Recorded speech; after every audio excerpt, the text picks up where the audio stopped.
So that's my advice. And I think the young generation in particular, I mean, the young generation grew up in a world where these devices allowed them to go around whatever they don't like. So they look at the world and they say, I don't like that. Well, there's got to be some app that allows me to kind of work around that. And that's the generation you all have grown up in. And my sense is you're coming to this political system and you're looking at it and you're saying, God, this thing is terrible. These people have totally failed us. You know, 97% of the country wants universal background checks, but you haven't done it in the Congress, and issue after issue. And so I just think that the young generation in particular needs to be focused on solutions. Because unless we solve these problems, it's really, they're going to pay the price. So that's kind of what I talk to voters about. Oren? Just wait. Yeah. Hi, good morning. Thank you. I'm Oren Falkowitz. Can you speak to your views on what we can do to make a measurable and positive impact on cybersecurity in this country? Well, let me start a little macro, which is I've called for a national AI strategy, which includes cybersecurity. And I think it should have a couple of components. It should have what we do about work and how it's changing.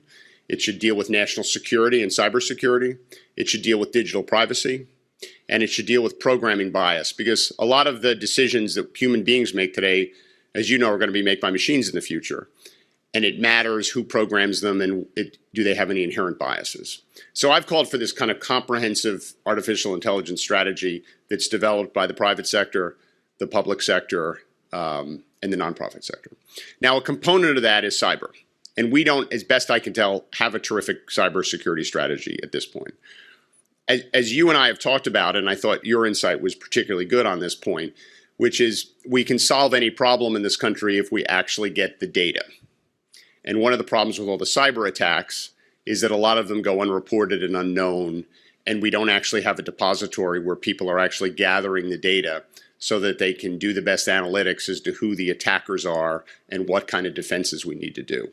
So in addition to upgrading our military for cyber, which is incredibly important, and I actually think they're lagging. Right? One of the reasons I think our military is lagging is because we spent 15, 16, 17 years fighting all these wars in the Middle East. And Russia and China looked at our capabilities and said, well, we can't compete with them conventionally, but we can compete with them in the cyber world. And they upgraded their capabilities massively, and we basically lagged. So we clearly have to upgrade our military. And I think more of our military spending needs to go towards technology and cyber and a little less towards hardware. But I also think to protect the American people, we need to create more of a depository for getting real information as to what these attacks are, how they happen, who does them, so that we can build better tools to protect the American people.